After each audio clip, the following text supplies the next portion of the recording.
اوپر سے پانی بھی جب پانی وغیرہ بھی تو یہ بند کر دیا ہیں. توجہ فرمائیں. سب سے بڑی دلیل ہوتی ہے قرآن مجید. اس کے بعد نمبر حدیث کا. احناف کے یہاں تقریباً اکثر مسائل میں قرآن مجید کی دلیل ہوتی ہے. وَإِذَا قُرِئَ الْقُرْآنُ فَاسْتَمِعُوا لَهُ وَأَنصِتُوا لَعَلَّكُمْ تُرْحَمُونَ. اچھا جی، اس کا ترجمہ یہ ہے، اور جب قرآن پڑھا جائے بغور سنو اور خاموش رہو تاکہ تم پر رحم کیا جائے. نبی پاک علیہ السلام کے صحابی عبداللہ بن مسعود، ایک عبداللہ بن عباس، دو عبداللہ بن مغفل، تین تابعین کرام میں سے امام زہری، قتادہ، سعید بن جبیر، اکرمہ، سعید بن مسیب، عطا، تابعین کی ایک پوری جماعت، اور جو تین صحابہ کا میں نے ذکر کیا، یہ سب حضرات مقدس فرماتے ہیں کہ اس کا شان نزول فرضی نماز ہے.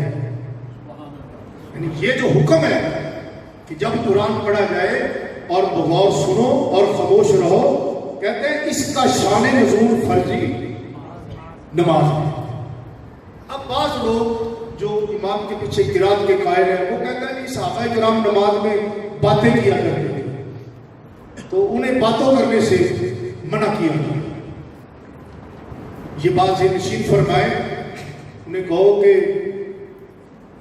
نماز میں باتیں کرنا وہ شان نزول سند ضعیف ہے، لیکن بس بلے نظر ہم مان لیتے ہیں. ہم کہتے ہیں نماز میں کلام بھی بنا، قرات بھی، ہم دونوں کو مانتے ہیں. ہم اس کو بھی مانتے ہیں، اس کو بھی مانتے ہیں کہ جو صحابہ کہتے ہیں کہ اس کا شان نزول فرضی نماز ہے، یعنی نماز میں جب قرآن پڑھا جائے تو سننے والوں کے لیے ضروری ہے کہ غور سنیں اور خاموش رہیں. ہم کہتے ہیں نماز میں قرات بھی منع اور کلام بھی. ہم دونوں روایات کو مانتے ہیں، تم دونوں کے منکر. بات سمجھیں؟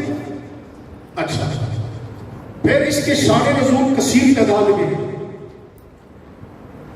یقیناً جیسے آپ نے اس کو شاشی پڑھی ہے، فقیر نے بھی پڑھی ہے، نور الانوار آپ نے بھی پڑھی ہے یا پڑھتے ہوں گے یا پڑھیں گے، فقیر نے بھی نور الانوار شریف پڑھی ہے.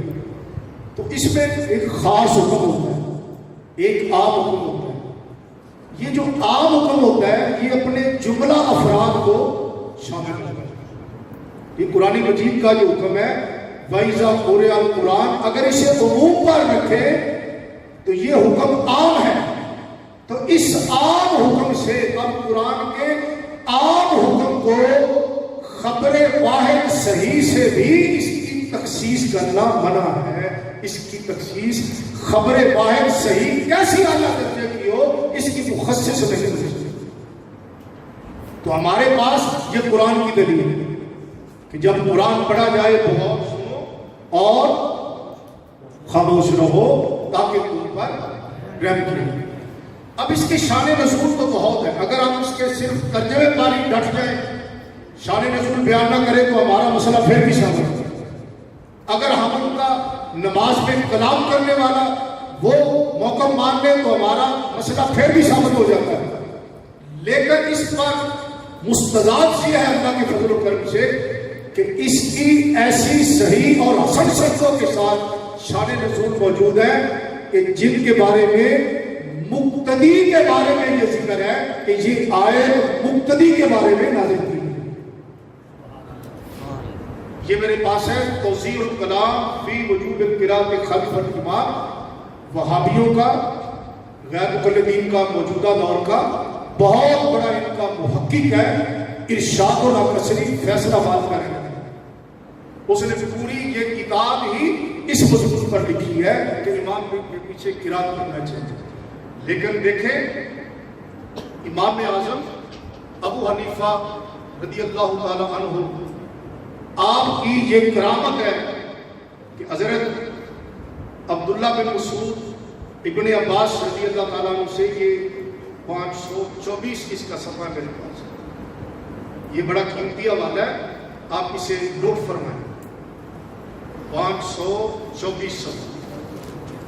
اچھا, اس کا وَإِذَا قُرِئَ الْقُرْآنُ کا شان نزول بیان کرتے ہوئے کہتے ہیں دوسرا اثر ان الفاظ سے بنتی ہے جو بواسطہ سعید بن جبیر کے نام سے ہے. المؤمن فی ساعۃ من الاجتماع الیہ الا فی صلاۃ مفروضۃ او مکتوبۃ او یوم جمعۃ او یوم فطر او یوم اضحیٰ, یعنی وَإِذَا قُرِئَ الْقُرْآنُ فَاسْتَمِعُوا لَهُ وَأَنصِتُوا, کہ عبداللہ بن عباس صحابی رسول کا یہ اثر بیان کرتے ہیں کہ یعنی یہ آیت اذا قرئ القرآن, جب قرآن پڑھا جائے, اس کے پیش نظر عبداللہ بن عباس نے فرمایا مومن پر کوئی پابندی نہیں, اسے گنجائش ہے کہ سنے یا نہ سنے, مگر مفروضہ نماز یعنی فرضی نماز, جمعہ, عید الفطر, عید الاضحیٰ کے موقع پر اس کی کوئی گنجائش نہیں کہ نہ سنے. سمجھا گی بات کہ عبداللہ بن عباس فرماتے ہیں کہ نماز میں مومن کے لیے کوئی گنجائش نہیں کہ وہ قرآن نہ سنے, آگے پیچھے سنے اگرچہ نہ سنے, لیکن نماز میں عبداللہ بن عباس فرماتے ہیں مومن کے لیے یہ گنجائش ہی نہیں ہے کہ وہ قرآن مجید نہ سنے. اس اثر کے بارے میں ارشاد اللہ قصری کہتا ہے سندن, کہتے ہیں البتہ دوسرا اثر سند حسن ہے, اس اثر کو وہ حسن کہتے ہیں. یہ درجہ حسن کی روایت ہے شان نزول کے اعتبار سے کہ جس میں عبداللہ بن عباس صحابی نے فرمایا کہ مومن کو نماز میں قرآن نہ سننے کی کوئی گنجائش, یعنی وہ اس پر عمل کرے گا. فَاسْتَمِعُوا لَهُ وَأَنصِتُوا, بغور سنو اور خاموش رہو, یہ معنی ہے عبداللہ بن عباس کے فرمان. یعنی یہ حوالہ اس لیے کہ ارشاد اللہ قصری اس شان نزول کو درجہ حسن کی روایت کراتا ہے, غیر مقلد ہے. یہ حوالہ آپ کو نوٹ کرنا چاہیے. میرے پاس 524 صفحہ ہے, توضیح الکلام اس کا نام ہے. یہ ادارہ العلوم العصریہ فیصل آباد کی ایک چھٹی. اچھا, پھر جناب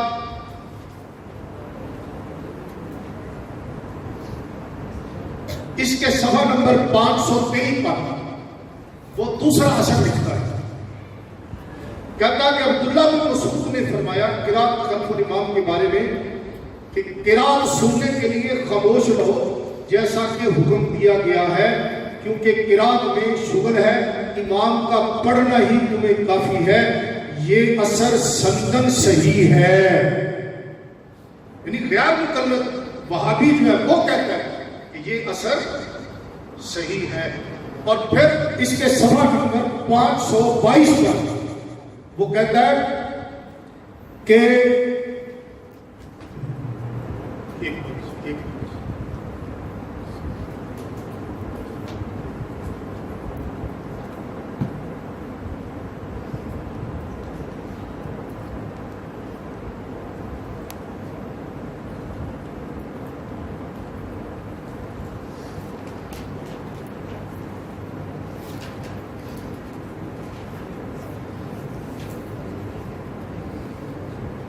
پانچ 523 صفحہ ہے. اس پہ جو حضرت عبداللہ بن مسعود رضی اللہ تعالیٰ عنہ کا اثر ہے کہ عبداللہ بن مسعود رضی اللہ تعالیٰ عنہ آپ نے فرمایا کہ تم اس طرح قرات کو سماعت کرو کما امرکم اللہ, جس طرح اللہ نے تمہیں حکم دیا ہے. ارشاد اللہ قصری کہتا ہے کہ یہ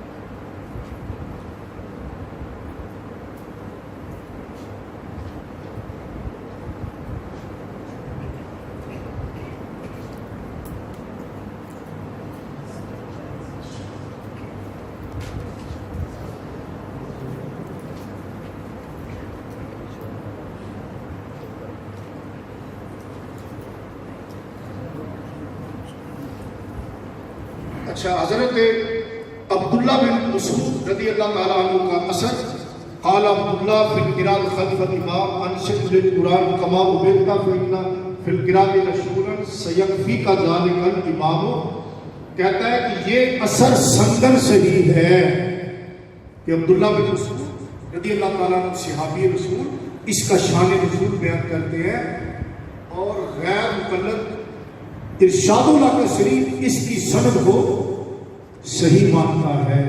ویسے ہمارے پاس تو اللہ کے فضل سے اہل سنت کے نزدیک کثیر صحیح السند اور صحیح حسن السند اس کے شان نزول موجود ہے، لیکن یہ اس حوالہ سے کہ غیر مقلد خود ان کو صحیح اور حسن درجے کی بیان کر رہا ہے، اس حوالہ سے یہ ہمارے لیے بہت زیادہ قابل توجہ ہے۔ تو وَإِذَا قُرِئَ الْقُرْآنُ فَاسْتَمِعُوا لَهُ وَأَنصِتُوا، جب قرآن پڑھا جائے تو غور سنو اور خاموش رہو تاکہ تم پر رحم کیا جائے۔ یہ تو ہو گیا اس کے شان نزول کے حوالے سے۔ اب امام نسائی رحمۃ اللہ علیہ، ویسے امام نسائی بھی انہوں نے لے کے بیٹھ گئے، اب امام نسائی رحمۃ اللہ پھر یہاں پر وہ اذا قرئ القرآن کا معنی بیان کرتے ہیں کہ اس آیت کا معنی کیا ہے، اور امام نسائی رحمۃ اللہ علیہ اذا قرئ القرآن کا معنی حدیث نبوی سے بیان کرتے ہیں۔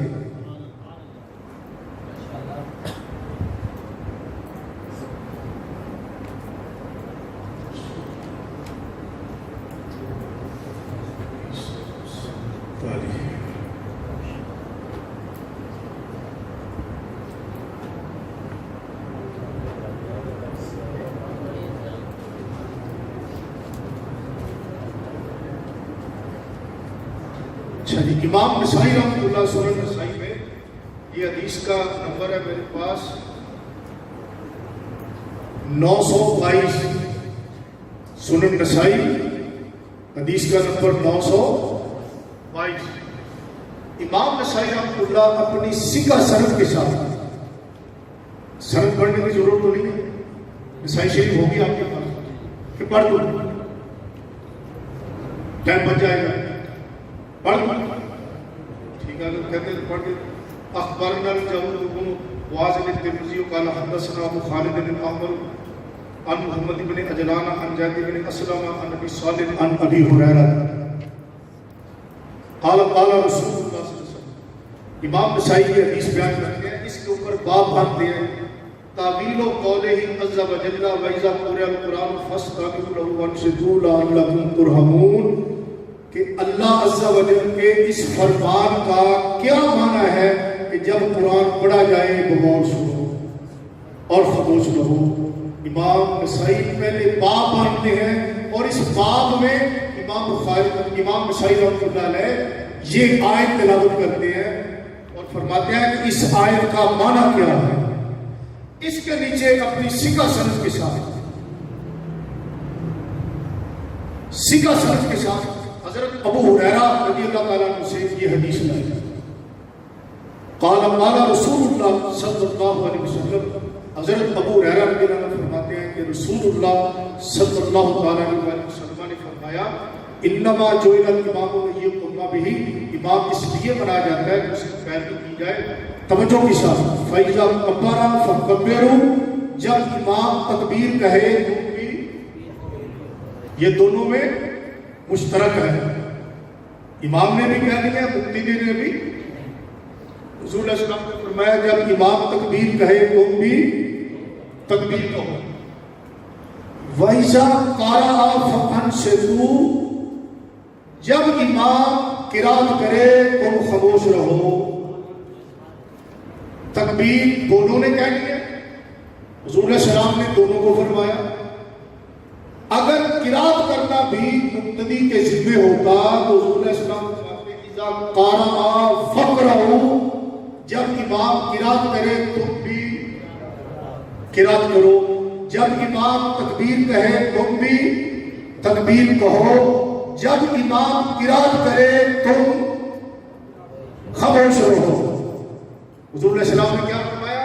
امام جب قرات کرے تم خاموش رہو امام نسائی فرماتے ہیں کہ اللہ کا جو فرمان ہے فَاسْتَمِعُوا لَهُ وَأَنصِتُوا، یہ حدیث نبوی اس آیت کا معنی ہے۔ امام نسائی رحمۃ اللہ جو کہ حنفی اور مذہب نہیں ہے، جو کہ امام اعظم ابو حنیفہ کے ڈائریکٹ شاگردوں میں شامل نہیں ہے، وہ اس آیت کا معنی بیان کرتے ہیں کہ اس کا معنی یہ ہے کہ حضور علیہ السلام نے فرمایا امام جب قرات کرے تو تم خاموش رہو۔ آگے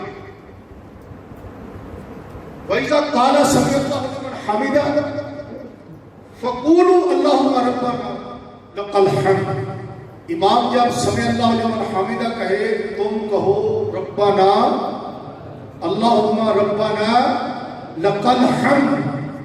اب دیکھو مقتدی نے، امام نے کہنا ہے سمع اللہ لمن حمدہ، مقتدی نے کہنا ہے ربنا لک الحمد۔ حضور نے ہر چیز جس کے ذمہ تھی بڑی وضاحت کے ساتھ حضور علیہ السلام نے بیان فرما دی، لیکن جب قرات کی باری آتی ہے حضور علیہ السلام یہ نہیں فرماتے جب امام قرات کرے تو تم بھی قرات کرو، نہیں، حضور فرماتے ہیں جب امام قرات کرے تو تم خاموش رہو۔ انصتو یہ امر کا صیغہ ہے، اور آپ مجھ سے زیادہ بہتر جانتے ہیں کہ امر 17 معنی میں استعمال ہوتا ہے، لیکن مطلق امر وجود کے لیے ہوتا ہے۔ اور امام نسائی اس حدیث کو لا کر اس آیت کا معنی بتاتے ہیں، تعویل و قول ہی تعالی، کہ اللہ کے اس فرمان کا معنی کیا ہے۔ نیچے کی حدیث لائے کہ حضور علیہ السلام نے فرمایا امام جب قرات کرے تو خاموش رہو۔ امام نسائی یہ بتانا چاہتے ہیں کہ مقتدی کا نہ پڑھنا یہ حکم خدا بھی ہے اور حکم مصطفیٰ بھی، صلی اللہ علیہ وآلہ وسلم۔ یہ جناب بالکل سکہ سند ہے اور صحیح ہے۔ اچھا، پھر جناب امام نسائی رحمۃ اللہ علیہ نے اس کے نیچے پھر ایک حدیث بیان کرتا ہے۔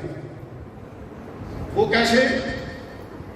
وہ اس لیے کہ اس کی سند میں جو اوپر والی سند ایک راوی ہے ابو خالد احمد، غیر مکلمین اس پر اعتراض کرتے ہیں کہ جی یہ ضعیف ہے، یہ بات ذہن نشین فرمائیں۔ انہوں نے کہا پہلی بات یہ راوی صحیح بخاری کا راوی ہے، کیا تم اتنی حدیث کو ضعیف کہو گے جتنی بخاری کی سند میں یہ راوی ہے؟ جرأت کرو گے؟ اب احناف کی مخالفت میں صحیح بخاری میں راویوں کو بھی تم ضعیف کہنا شروع کر دیا، نہ جانے کہاں تک پہنچو گے۔ جب بخاری میں سیکھا ہے تو نسائی میں کیوں ضعیف ہے؟ جب بخاری میں سیکھا ہے تو یہاں بھی سیکھا ہے۔ لیکن امام نسائی رحمۃ اللہ علیہ بڑی فیصلہ کن بات کہی۔ امام نسائی رحمۃ اللہ علیہ آپ نے اس حدیث کو ایک اور سند کے ساتھ بیان کیا اور ابو خالد احمد کا ایک مطابع بیان کیا کہ ابو خالد احمد بیان کرتا ہے اس حدیث کو محمد بن عجلان سے۔ امام نسائی رحمۃ اللہ نے نیچے والی سند میں محمد بن سعد انصاری اس کو بیان کیا کہ یہ محمد بن عجلان سے اس دوسری سند میں روایت کرتا ہے، یعنی جس طرح ابو خالد احمد نے محمد بن عجلان سے اس حدیث کو روایت کیا، اسی طرح اس کی مطابقت کرتے ہوئے محمد بن سعد انصاری بھی اس حدیث کو محمد بن عجلان سے اسی طرح ہی روایت کرتا ہے۔ اور اس کا جب مطابق ثابت ہو گیا تو اگر اس پر کوئی ذوف ہوتا بھی تو مطابق کی وجہ سے وہ ذوف ختم ہو جاتا، لیکن ابو خالد احمد فی نفسہ ہی خود بھی سکھا ہے اور اعلیٰ ترین روات میں شامل ہوتا ہے۔ یہ جو محمد بن سعد راوی ہے، اس کی حدیث امام نسائی بیان کرنے کے بعد کہتے ہیں قال ابو عبد الرحمن، کہ امام نسائی کی یہ کنیت ہے۔ امام ابو عبد الرحمن نسائی نے فرمایا کان المخرمی یقول ہوا ثقۃ یعنی محمد ابن ثابت انصاری. امام نسائی فرماتے ہیں کہ میرے استاد محدث جو امام مخرمی ہے وہ فرماتے تھے کہ یہ راوی محمد بن سعد یہ ثقہ راوی ہے. کہ امام نسائی اس کو بطور مطابق کے پیش کرتے ہیں اور ساتھ اس کا ثقہ ہونا بھی بیان کرتے ہیں. اس حدیث میں بھی نبی پاک علیہ السلام نے یہ فرمایا قال رسول اللہ صلی اللہ علیہ وسلم انما الامام لیتم به فاذا کبر فکبر واذا قرأ فانصت. جب امام تکبیر کہے تم بھی تکبیر کہو, جب امام قرات کرے تو تم بھی قرات کرو. دنیا کی کسی حدیث کی کتاب صحیح سند کے ساتھ غیر معارض ایک حدیث بھی ایسی موجود نہیں ہے کہ جس میں حضور نے فرمایا ہو جب امام قرات کرے تو تم بھی قرات کرے. نماز پڑھنے کے دو طریقے ہیں, ایک اکیلا اور ایک باجماعت. یاد رہے سرکار دو عالم علیہ السلام نے جب بھی کبھی باجماعت نماز کا طریقہ ارشاد فرمایا ہے تو حضور علیہ السلام نے قرات کی نسبت امام کی طرف کی ہے اور مقتدی کو حضور نے خاموش رہنے کا حکم فرمایا ہے. مقتدی کو حضور نے خاموش رہنے کا حکم فرمایا ہے. یہ بات یاد رہے. ایک بھی ایسی حدیث صحیح موجود نہیں کہ جو نبی پاک علیہ السلام نے فرمایا ہو کہ امام جب پڑھے تو تم بھی, جیسے امام جب تکبیر کہے تو تم بھی, امام جب آمین کہے تم بھی, امام جب سمی اللہ لمن حمدہ کہے تم ربنا لک الحمد کہو, امام جب رکوع کرے تم بھی رکوع کرو, امام جب سجدہ کرے تم بھی.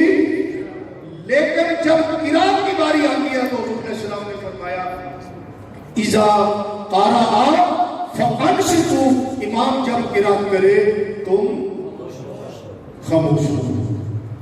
تو انصتوا یہ فرمانے والی شان کیونکہ عام ہے اور اپنے عمومیت کی وجہ سے یہ سری اور جہری ساری نمازوں کو شامل ہے. اپنے عموم کی وجہ سے یہ سری اور جہری تمام نمازوں کو شامل ہے. اچھا دلائل تو اور بھی بہت. اس کے متعلق آپ ایک بات ذہن نشین فرما لیں تو انشاءاللہ اللہ کے فضل سے قائلین قرات خلف الامام اس سے آگے چل نہیں سکتے. اچھا نمبر ایک وہ کہتے ہیں جی امام کے پیچھے فاتحہ پڑھنا فرض ہے, اس کے بغیر نماز نہیں ہوتی. یہ بات بڑی توجہ کے ساتھ سن گیا اور اسے یاد رکھیں. انہیں کہا جی پہلی بات امام نے کہا اللہ اکبر, مقتدی نے کہا اللہ اکبر, اب نماز شروع ہو. اب نماز ہے جہری فجر یا مغرب کی یا عشاء کی. امام نے سورۃ فاتحہ شروع کر دی. اب آپ کہتے ہیں کہ مقتدی بھی امام کے پیچھے فاتحہ پڑھنا فرض ہے اس کے لیے. اسے کہو جی اب ہمیں بتاؤ کہ مقتدی کے لیے محلے قرات کیا ہے, مقتدی کب پڑھے گا. نمبر ایک کیا امام کے ساتھ ساتھ پڑھے گا. امام نے کہا الحمدللہ رب العالمین, مقتدی بھی ساتھ پڑھ رہا ہے, وہ بھی کہہ رہا ہے الحمدللہ رب العالمین. امام کے ساتھ ساتھ پڑھے گا, یہ صحیح ہے قرآن کے خلاف ہے. وَإِذَا قُرِئَ الْقُرْآنُ فَاسْتَمِعُوا, جب قرآن پڑھا جائے تو غور سنو. اب جو امام کے ساتھ ساتھ پڑھ رہا ہے یہ تو صحیح قرآن کی آیت کے خلاف ہے. اب دوسرا بات, کیا امام جب سجدہ کرے گا تو مقتدی اس وقت پڑھے گا الحمدللہ رب العالمین, مقتدی جلدی سے پڑھے گا الحمدللہ رب العالمین ایسے پڑھے گا. اگر امام کے سجدوں میں مقتدی پڑھے گا تو ہمیں مہربانی کر کے ایک حدیث مرفوع صحیح دکھا دیں نبی پاک علیہ السلام نے فرمایا ہو کہ امام کے لیے صدقہ کرنا ضروری ہے تاکہ مقتدی اس میں قرات کر۔ اب تیسرا بات، جب ساری فاتحہ پڑھ لے گا تو امام صدقہ کرے گا اور مقتدی اس میں فاتحہ پڑھ لیں گے؟ جی، انہیں کہو مہربانی فرما کر مکمل فاتحہ کے بعد اتنی دیر امام کا صدقہ کرنا حدیث مرفوع سے ہمیں دکھا دے۔ نبی پاک علیہ السلام نے فرمایا ہو کہ مقتدی کے ذمے یہ بات بھی ہے کہ وہ فاتحہ پڑھنے کے بعد اتنا لمبا صدقہ کرے جس میں مقتدی فاتحہ پڑھ لے۔ ایک حدیث صحیح ہمیں دکھا۔ آپ میری فالو کھا رہے ہیں نا؟ بھئی مقتدی امام کے پیچھے پڑے گا، اس کا محل کیا ہے، مقام کیا ہے، کہاں پڑے گا، کب پڑے گا، اس کا ذرا تعین کر دیں۔ جب آپ اس پہ ڈیرا لگا دیں گے تو اللہ کے فضل سے وہ اس کا تعین نہیں کر پائے گا۔ وہ کبھی کہے گا ساتھ ساتھ پڑھے، اگر ساتھ پڑھے تو قرآن کہتا ہے فاستمعوا، یہ شریعت قرآن کے خلاف ہے۔ اگر وہ کہے کہ سبوں میں پڑھے ہوگا، سبوں کی حدیث دکھاؤ۔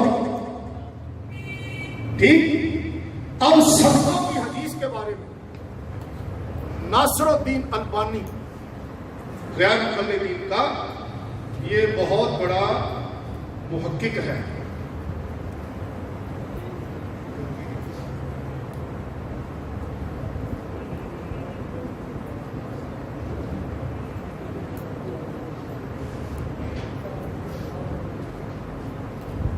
اچھا، یہ صفحہ نمبر 283 ہے اس کا میرے پاس۔